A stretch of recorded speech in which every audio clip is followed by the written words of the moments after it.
Centre for Sanatan research के सभी दर्शकों को मेरा नमस्कार। मैं डॉक्टर सर्वेश रमन तिवारी आप सभी का आज नूतन विषय लेकर के उपस्थित हूँ और आप सभी का इस महत्वपूर्ण जानकारी के लिए आप सभी की स्वागत करता हूँ। जैसे कि हम सभी जानते हैं कि हमारे विश्व में विश्व धरोहर जो है वेद है, ऐसे ही वेदों के ऊपर चर्चा करने के लिए आज हमारे मध्य वैदिक पंडित श्री दुर्गेश पांडे जी देवरिया से पधारे हैं, जो कि श्री वैदिक मनोहर जोशी गुरुजी स्वाध्याय केंद्र के नाम से गुरुकुल चलाते हैं और अपने वेद विद्यालय में इनके यहाँ 50 से अधिक बटुक वेदों का अध्ययन करते हैं। हम लोगों के देश में वेदों की संरक्षण संवर्धन की परंपरा रही है। जैसा कि वेदों में कहा गया है, वेदों की 1131 शाखाएं थी और उसमें से अध्ययन अध्यापना के अभाव में लगभग सब लुप्त हो गई। इन्हीं सब विषय के ऊपर आज चर्चा करने के लिए हमारे मध्य श्री दुर्गेश पांडे जी उपस्थित हैं। वैदिक पंडित श्री दुर्गेश पांडे जी। दुर्गेश पांडे जी नमस्कार, आपका स्वागत है। मैं आपसे वेदों के बारे में कुछ जानना चाहूँगा, अपने दर्शकों को ही बताना चाहूँगा। जैसे कि वेद कितने हैं, वेद का महत्व क्या है, इसके बारे में आपका क्या विचार है? हमारे ईश्वरीय जो ज्ञान वेद है वह पहले तो 4 वेद, इस समय क्रमशः कुछ शाखाएं उपलब्ध मिलती हैं इन वेदों की। मूलतः 4 वेद ऋग्वेद, यजुर्वेद, सामवेद, अथर्ववेद के रूप में हमें प्राप्त होता है। और वेद वह ज्ञान है जो समूल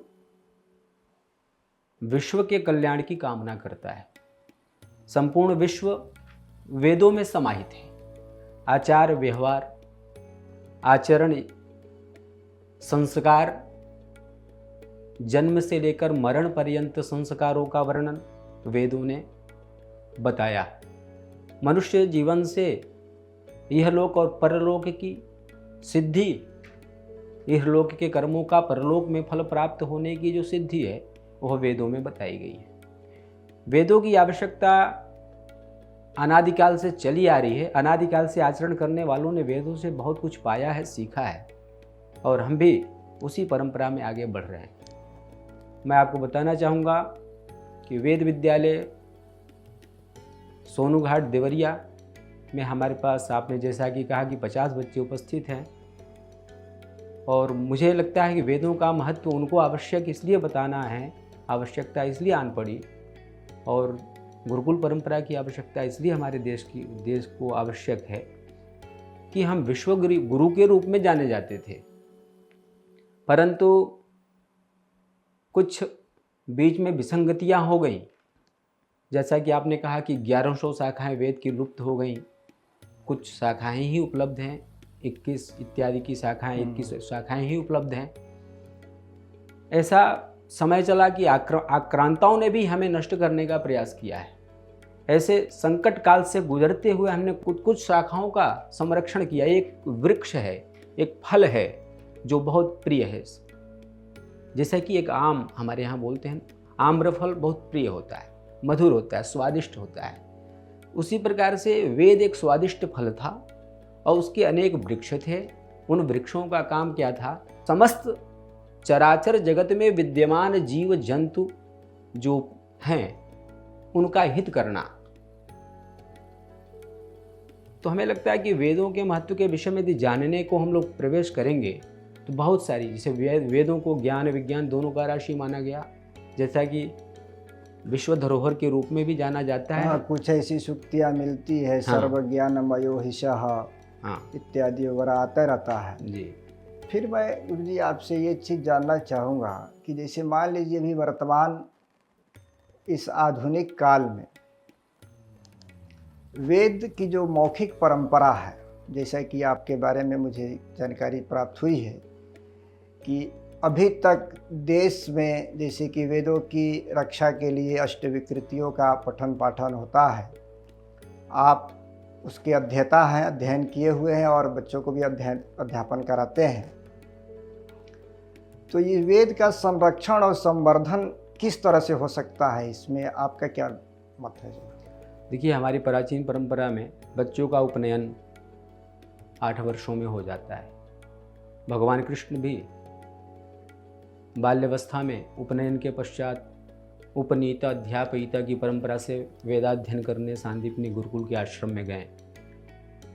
पहली बात, जो वेदानुशीलन करने के लिए गुरुकुल पद्धति में प्रवेश करता है वह बटुक, त्याग, तप, दया, आचार्य, व्यवहार, इन सभी का वो जो है प्रतिबिंब होता है, समाज का वह नायक होता है। वह विश्व को बताता है कि 8 वर्ष से हम त्याग कर कर वेद इसलिए पढ़ रहे हैं कि हम तुम में वो शांति प्रदान कर सके उन मंत्रों के माध्यम से। रही बात, आपने कहा कि 8 प्रकार की विकृतियां, जटा, माला, शिखा, रेखा, ध्वजो, दंडो, घनो, रथः, अष्टौ विकृतयः प्रोक्ता कर्म पूर्वा महर्षि भी, याज्ञवल्क्य ऋषि ने लिखा। 8 प्रकार की विकृतियां इसलिए हमारे यहाँ उपलब्ध कराई गई कि जो मूल अपौरुषीय वेद है उन मंत्रों में किसी प्रकार का शब्द दोष न आए, न उत्पन्न हो पाए, भाषा विशेष से कोई परिवर्तन न हो जाए। जैसे कि जन जन की भाषाएं बदलती हैं, लेकिन वेद की एक भाषा है और यही वेद ही मात्र एक ऐसा माध्यम है जो भारत की अक्षुण्ण परंपरा और अखंडता को प्रमाणित करता है। जैसे कि हम मातृभाषा हमारी भोजपुरी है, किसी की मातृभाषा कन्नड़ है, लेकिन वह शुक्ल यजुर्वेद माध्यन्दिनी शाखा का अध्यायी है और मैं शुक्ल यजुर्वेद माध्यन्दिनी शाखा का अध्ययन करा हूँ, और दोनों जब एक साथ बैठकर बोलेंगे तो मंत्र ध्वनि भाषा एक होके प्रस्तुत होती है। तो ये हमारी अखंडता का प्रमाण है कि हम अखंड रूप से भारत के हम एक हैं, हम सनातनी हैं। और बच्चों का आवश्यकता आज के समय में जिस प्रकार से बच्चे तपस्या कर रहे हैं वो इसलिए कर रहे हैं कि इस समय समाज में बहुत विकृतियां आ चुकी हैं, बहुत विकृत हो गया है समाज। किस लिए हो गया? क्योंकि हमने उनका आचरण करना, उन पे चलना, उनके बताए हुए शासन पे चलना बंद कर दिया। हमारा वेद हमें अनुशासन, शासन, ये सारी चीज़ें सिखाता है। इसलिए सिखाता है ये जीवन अनित्य है, यह जीवन बराबर मिलेगा, परंतु वेदों का यदि हम आचरण करते रहेंगे तो ईश्वरीय ज्ञान का मुझे प्राप्ति हो जाएगा, जिसमें धर्म, अर्थ, काम, मोक्ष, चतुष्टय की प्राप्ति की बात करी गई है। यह मात्र वेद ही दे सकता है। इसलिए हमने कहा कि वेदों की आवश्यकता हमारे देश को आज इतनी आवश्यकता है कि कैसे हम अपने देश का भाईचारा और समाज को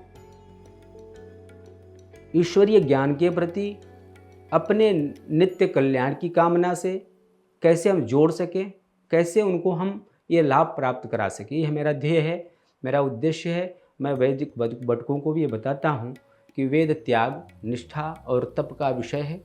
आप इसको अध्ययन करिए। अपरा विद्या है, आपको परोक्ष रूप से फल देने वाली विद्या है। प्रत्यक्ष तो देगा ही, अप्रत्यक्ष भी देगा। ऐसा कोई विषय हो, ऐसा कोई चीज़ संसार में हमारे अलावा बनाया हो किसी ने जो प्रत्यक्ष अप्रत्यक्ष दोनों प्रकार से फल देता हो? मात्र मेरा वेद है। विश्व मानने को तैयार है तो हम भी माने, हम पे विश्वास करना चाहिए। जैसे कि अभी भी हम लोग सुनते हैं, देखते हैं कि वेदों की जो अष्टविकृतियाँ हुई, वेदों के संरक्षण संवर्धन में वो लगी रही। हम अपने दर्शकों को भी बताना चाहेंगे कि आप लोगों को यह चीज़ जानना चाहिए कि जो गुरुजी ने अभी अष्टविकृति के बारे में बताई बात, अभी तक देश में वह पुस्तक ग्रंथ के रूप में, लिखित रूप में उपलब्ध नहीं है। आज भी उस परंपरा का पठन पाठन, जिसको कहा जाता है कि गुरुजी के पास जाइए, बैठिए, गुरुजी कहेंगे, सुनिए, याद करिए, तो अभी तक सृष्टि हुई है तब से लेकर के आज तक वह अध्ययन अध्यापन परंपरा आज भी मौखिक परंपरा के तौर पे चल रहा है। अब मैं इसी गुरुकुल में बच्चे आपके यहाँ आते हैं, बच्चे रहते हैं। इसी की 1131 वेद की शाखाएँ थीं, अध्ययन अध्यापन के अभाव में सब लुप्त हो गई। लगभग कुछ शाखाएँ बची हैं। आपके यहाँ वैदिक मनोहर जोशी गुरुजी स्वाध्याय केंद्र सोनू घाट बदली में शुक्ल यजुर्वेद माध्यान्ह शाखा एवं कृष्ण यजुर्वेद की तैतरीय शाखा का अध्ययन होता है। गुरुकुल में बच्चे जब आते हैं तो उनका क्या अवस्था होता है, किस बेस पे उनको आप अध्ययन कराना प्रारंभ करते हैं ताकि वह लड़के विद्यार्थी मौखिक परंपरा के संरक्षण संवर्धन के लिए योग्य हो सकते हैं, इस बारे में कुछ बताइए। मेरे यहाँ जो बच्चे वेद अध्ययन करने के लिए आते हैं उनकी उम्र होती है लगभग 7 से 8 वर्ष। किसी भी गुरुकुल में हो सकते हैं। हाँ, किसी भी गुरुकुल में ऋषि परंपरा से ही चला आ रहा है। 8 वर्षों की आवश्यकता पड़ती है, उपनयन के बाद ही वेदारंभ होता है। तो बच्चे आते हैं तो सर्वप्रथम तो हमारे दृष्टिकोण से उनको वेद की शुद्धता, उनको वेद का ज्ञान देने के पूर्व ये आवश्यकता पड़ती है कि उनके उच्चारण की शुद्धता कैसी हो, उनमें पवित्रता बनी रहे, निर्मलता बनी रहे। मंत्र ध्वनि उच्चरित होगी अच्छे तरीके से, व्यवस्थित तरीके से, तो उसका प्रभाव भी इस वातावरण पे पड़ना चाहिए, पड़ता है, ऐसा विज्ञान भी मानता है। तो मैं बताऊं, वेद पढ़ने वाले जो बच्चे आते हैं गुरुकुल में, उनको प्रातः 4 बजे उठना होता है। उसके बाद उस नित्य क्रिया करते हैं, स्नान ध्यान करते हैं, थोड़ा योग करते हैं, संध्या वंदन करके अपना, हमारी एक परंपरा है कि देवता का स्थान है तो वहाँ मंगल आरती स्तुति करना होता है।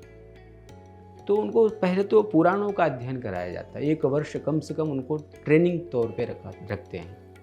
उसके अतिरिक्त जो हमारे वेद विद्या प्रतिष्ठान, महर्षि सांदीपनी राष्ट्रीय वेद विद्या प्रतिष्ठान का जो संकल्प है, भारत सरकार का जो संकल्प है कि वेदों का अक्षुण्ण संरक्षण कंठस्थीय परंपरा से हो। अभी आप कुछ दिन पहले मैंने आपके एक विद्यालय का स्लोगन भी देखा था जी, आप लोगों ने दिया था कि वेद की रक्षा देश की रक्षा। तो हाँ, हमारे आदरणीय विरूपाक्ष जड्डीपाल जी वर्तमान सचिव ने ये बात कही थी, हमने भी उसको सुना, आपने जैसे कि कहा। मैं बताऊं कि जो बच्चे आते हैं उनको सर्वप्रथम उच्चारण सिखाना एक गुरु का धर्म। गुरोहो अनुमतिम कुर्यात पठनान्यमतिर् भवेत्। वह शिष्य कैसा हो तो गुरु की अनुमति से ही वेदाध्ययन करे, गुरु के उच्चारण के अनुसार ही उच्चारण करे, शुद्ध उच्चारण के साथ। स्वरतो वर्णतो वा मिथ्या प्रयुक्तम माह, बोलते हैं ना कि स्वर वर्ण के उच्चारण के बिना वेद का न वेद फलमश्नुते, कोई फल ही नहीं है वेद का।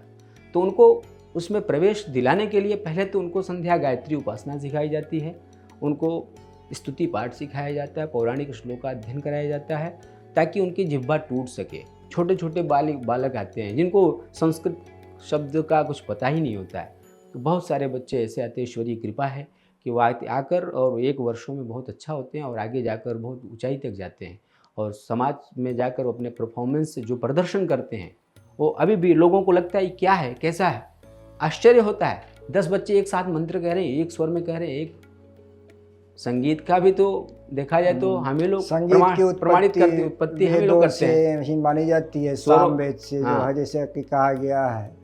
जी, सामवेद की 1000 शाखाएं थी। जी जी, लेकिन उसमें से 3 ही संभवतः मुझे लगता है पूरे देश में उपलब्ध है। जी जी, बिल्कुल। बाकी अध्ययन अध्यापन के अभाव में लुप्त हो गई है। जी जी, आज के इस वर्तमान आधुनिकता के समय में गुरुकुल में बच्चों को रख करके अध्ययन अध्यापन कराना कितना कठिन कार्य है? अत्यधिक कठिन है। उनको समाज की सुविधाओं से अलग रखते हुए उनको ये सिखाना कि आप 4 बजे सुबह उठिए, उनको दिनचर्या में रखना, ये गुरु के लिए बहुत तपस्या है। समाज कभी क्या होता है, बच्चे दिशा में चलते हैं, अच्छा अध्ययन करते हैं, लेकिन सामाजिक वैभव देखते हैं जब तो वो विचलित होते हैं। उनको ये नहीं ज्ञान है कि मैं क्या कर रहा हूँ। उनको कब ज्ञान होता है, जब वो संपूर्ण ग्रंथ को लगा लेते हैं, तब उनको ज्ञान होता है कि हमारे गुरु ने हमें कितना कष्ट से और तप से हमें विद्या प्राप्त कराई। तो उनको आनंद आता है। मैंने ऐसा अनुभव किया। मैंने तो लगभग 2004 से वेदाध्ययन अध्यापन कार्य कराया मैंने। तो उस समय तक जब अधर में होते हैं, मध्य में होते हैं, जब प्रारंभिक होता है 1-2 वर्ष, बच्चे नहीं समझते हैं। 2 वर्षों के बाद जब वो मंत्रों में साधना की दृष्टि से जब उनको अपने अंदर एक ऊर्जा प्राप्त होने लगती है, उच्चारण करके कंठस्थ करते हुए और पारायण करके जब वो आनंद की अनुभूति करते हैं, तब उनको वेदानुशीलन से भागने का कोई प्रश्न ही नहीं होता। वो एकदम तत्पर होके करते ही चले जाते हैं और अच्छा मतलब वो करते हैं। और मुझे बहुत प्रसन्नता होती है ऐसे शिष्य मिल जाएं जो अनुभूत कर लें कि वेद एक ईश्वरीय विद्या है और मेरे अंदर जो ईश्वर है उनका इनसे हमारा एक लगाव है। संस्कृत संस्कारों का और शांति का प्रतीक है। संस्कृत भारत की वह मर्यादा है। भारतीय आर्य मर्यादाम देव भाषा च वेद। तुम भारत की मर्यादा देव भाषा, संस्कृत भाषा है। और वह भाषा कैसी है, वाणी को, मन को, आचरण को, सामने वाले को, सबको शुद्धता प्रदान करती है। हमारे यहाँ ज्ञान गंगा रूपी, गंगा में स्नान करने वाला स्वतः जो है लाभ प्राप्त करता है, और ज्ञान रूपी गीता में जो स्नान करता है वह समस्त लोक के कल्याण का बात करता है और लाभ प्राप्त कराता है। हमारे यहाँ परहित की बात की जाती है। हमारे संस्कृत में परहित, दूसरों का हित करने के लिए हमें ये ज्ञान की आवश्यकता है। और शांति यदि आप चाहते हैं अपने परिवार में, तो संस्कृत का आचरण बहुत ही आवश्यक है। हम इस संसार में केवल इसलिए जन्म नहीं लेते हैं कि हम केवल अपने लिए कुछ करें। हमारा वेद कोई विषय नहीं है, कमाने का माध्यम नहीं है। वेद हमें हमारे इस 84 कोटि योनियों के बाद जो मनुष्य तन प्राप्त हुआ है उससे मुक्ति का साधन बताने वाला है। वह वेद है, वह ज्ञान है। और उस ज्ञान को हम अपने लिए ग्रहण करते हैं, और जब हम उस मार्ग पे सफल प्राप्त होते हैं, अब उसके बाद हमने किसी को बाध्य नहीं किया, हमारे ऋषियों ने ये बाध्य नहीं किया कि आप गृहस्थ जीवन में रहिए, अच्छा आप अन्य विषय पढ़कर अपने परिवार का पालन न करिए। वो सबसे बड़ा कष्टप्रद जीवन है। जैसे कि आपने प्रयागराज में भी अध्यापन कार्य कराया, उसके बाद आप आवन मध्य प्रदेश में वेदाध्यापन कराए, पुनः काशी में अध्यापन कराए। आज स्वयं का वेद विद्यालय बटुकों को रख करके पठन पाठन कर रहे हैं। कितनी शांति प्राप्त होती है आपको? शांति, वर्तमान की शांति की अपेक्षा नहीं रखता मैं। शांति कब प्राप्त होती है कि जब बच्चे आगे जाते हैं और जब वो पढ़ लेते हैं, अपनी दीक्षा ग्रहण कर लेते हैं और संपूर्ण ग्रंथ हमें कंठस्थ करके सुना जाते हैं, और जब वो परीक्षा में जाकर परफॉर्मेंस अच्छा देते हैं, वहाँ कोई समाज में बैठा व्यक्ति, जब बड़ा व्यक्ति ये कहता है कि आपका शिष्य मिला था, बहुत अच्छा मंत्र पाठ सुनाया, बहुत अच्छी तैयारी है, तो उस समय की प्रतीक्षा रहती है। उस समय वो सुख प्राप्त होता है, जो आनंद प्राप्त होता है वो मैं आपसे व्यक्त नहीं कर सकता। शब्द ही कम पड़ जाएंगे, शब्द ही नहीं मेरे पास। आज का समय अर्थ प्रधान युग है। वेदों से अर्थ की उत्पत्ति नहीं की जा सकती है, वेदों से ज्ञान ग्रहण किया जा सकता है, वेदों से समाज हित किया जा सकता है, विश्व शांति प्रदान करी जा सकती है। मैं बताऊं, हमारे वेद विद्या प्रतिष्ठान ने आधुनिकीकरण करने का प्रयत्न किया, दोनों को जोड़ना। उनको आज हमारे वेद पढ़ने वाले गुरुकुल में बच्चों को संस्कृत, सामान्य संस्कृत, वेद, व्याकरण, सामाजिक विज्ञान, विज्ञान, कंप्यूटर, अंग्रेजी, मैथ, उनसे भी कनेक्ट किया और वैदिक गणित प्रारंभ करा। वैदिक सनातन धर्म का जो गणित, जो शून्य की बात करता है, शून्य से इस संसार को पूरा दिया, जीरो, ऐसा हमारा देश, ऐसी हमारी गणित शूल्ब सूत्रों के आधार पर जो वर्णित है, उनको बच्चे आज अध्ययन कर रहे हैं। हम कहीं ये मान के न चले कि हमें वेदों से अर्थोपार्जन करना है। वेदों को हम अपने ज्ञान के लिए पढ़ रहे हैं, हम अपने आत्म उत्थान के लिए पढ़ रहे हैं। उसके बाद हमारा जीवन, गृहस्थ जीवन का जब बाल्यावस्था के बाद आता है, तब हमें अर्थ के बारे में सोचना है। तो उसके लिए आप पर्याप्त अध्ययन कर चुके, आप किसी दिशा में जा सकते हैं।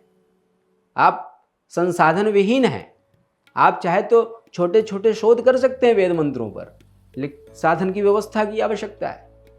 हम संसाधन विहीन हो गए, इसलिए हमारा विज्ञान जो है ना, वेदों का जो विज्ञान है वह हमें प्राप्त नहीं हो सका। हम अपना विश्वास कम करते चले आए। हम भारतीय जो है ना, अपने कहते हैं, कहावत है कि घर की कोई महत्व जो उपलब्ध हो वस्तु तो उसका कोई महत्व नहीं करता है, महत्व नहीं देता है।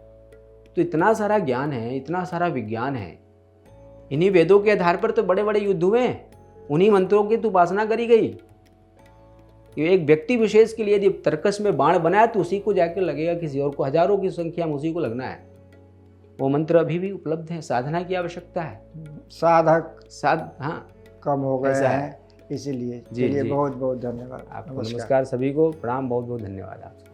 आज हमारे सामने वैदिक पंडित दुर्गेश पांडे जी, प्रधानाचार्य वैदिक मनोहर जोशी गुरुजी स्वाध्याय केंद्र सोनू घाट देवरिया थे, और उन्होंने वेदों के बारे में, वेदों का संरक्षण, गुरुकुलीय पद्धति का अध्ययन अध्यापन क्यों आवश्यकता है आज के समय में, इस पर उन्होंने अपना विचार व्यक्त किया।